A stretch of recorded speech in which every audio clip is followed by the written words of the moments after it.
What does Michael Keaton's Batman return mean for the DCEU? Is it a one-time deal or something more significant? And more importantly, will it lead to Batman Beyond? Thank you, Flashpoint! After years in development hell, The Flash's first solo movie is coming. And in what's the worst kept secret in Hollywood, it'll be based on the popular Flashpoint storyline.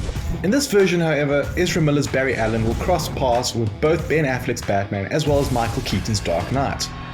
Whilst the deal to bring back Keaton is not yet official, the fact that concept art of his Batman is being used is a good indicator that the contract is signed, sealed, and delivered.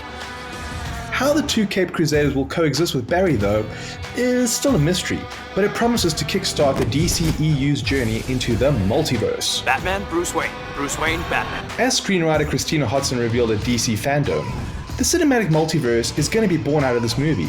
It's born out of Barry's story. Perhaps even more interesting is Deadline's report that Keaton's return will set off a Nick Fury type of role for him, where he'll appear in multiple DC films over the years. It's an exciting prospect since it opens the door to multiple possibilities involving the Burtonverse and its Batman. For many fans, that's music to their ears, because come on, who wouldn't want to see him as Old Man Wayne? It's literally all that we've dreamed about for the last decade. The multiverse can make Neo Gotham happen. In the comics, there are multiple timelines at play. In fact, in some comics, certain characters are dead whilst they're alive in others. DC embraces the multiverse, choosing to focus on quality storylines over bulletproof cohesiveness, and it works. Now that the execs of Warner Brothers have realized that you don't need to copy the MCU to succeed, they're free to play in whichever sandbox they choose. Want to make a solo film about Joker? Go for it! How about a Batman film that has no ties to Justice League? Sure thing, pal. Can we introduce multiple Batman in the Flash movie? Absolutely. Anything is possible, and nothing is off limits anymore. Whilst a Batman Beyond film would have been difficult in the era of a shared universe, mostly because you'd have to fast forward a whole lot, it's possible now. The studio can place Neo Gotham in the hands of any director it chooses and not worry about it being connected to 21 other films. It can be a futuristic and highly stylized movie like Blade Runner, capturing the tone and mood of the original animated series, whilst allowing modern filmmaking technology to take it to a new level. And of course, it means that we can see Michael Keaton teaching a young gun named Terry McGinnis to be the next Batman. The Dark Knight returns. It's unlikely that Michael Keaton will settle to be a bit part player in the DCEU. With his star power and career, he'll want something more substantial to sink his teeth into.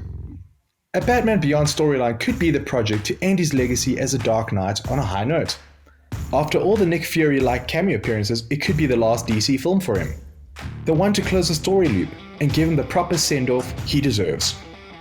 We've seen him as a younger hero, now we can see him pass on the mantle to the next generation. Also, it'll allow him to end his Batman run on better terms. In case you had forgotten, Keaton said no to Batman Forever after he found out that Tim Burton wasn't going to direct it. Whilst he could have stuck around and collected the paycheck, he showed loyalty to Burton. In many ways, it was an unceremonious end to his reign as a Caped Crusader. When he was first announced as Batman, the fans raged, sending letters to Warner Brothers saying he was a wrong guy for the role. Well, Keaton went and proved everyone wrong, becoming the Batman of a generation. So it's bittersweet that he didn't get to close a chapter on his own terms. Now, it's a second chance for both the studio and the actor to give him the farewell party he merits. And maybe they can bring Burton back for his swan song too. Undoubtedly, DC has gone for the jugular by opening up the multiverse. It creates infinite possibilities and unimaginable crossovers. Also, it allows us the opportunity to see beloved actors return to iconic parts. And there's no one who holds a bigger spot in our heart than Michael Keaton. But now, it's time to hear from you. What should a Batman Beyond film entail? And who should be cast as Terry McGinnis? Thanks for watching, and don't forget to subscribe to the channel. I'm Batman.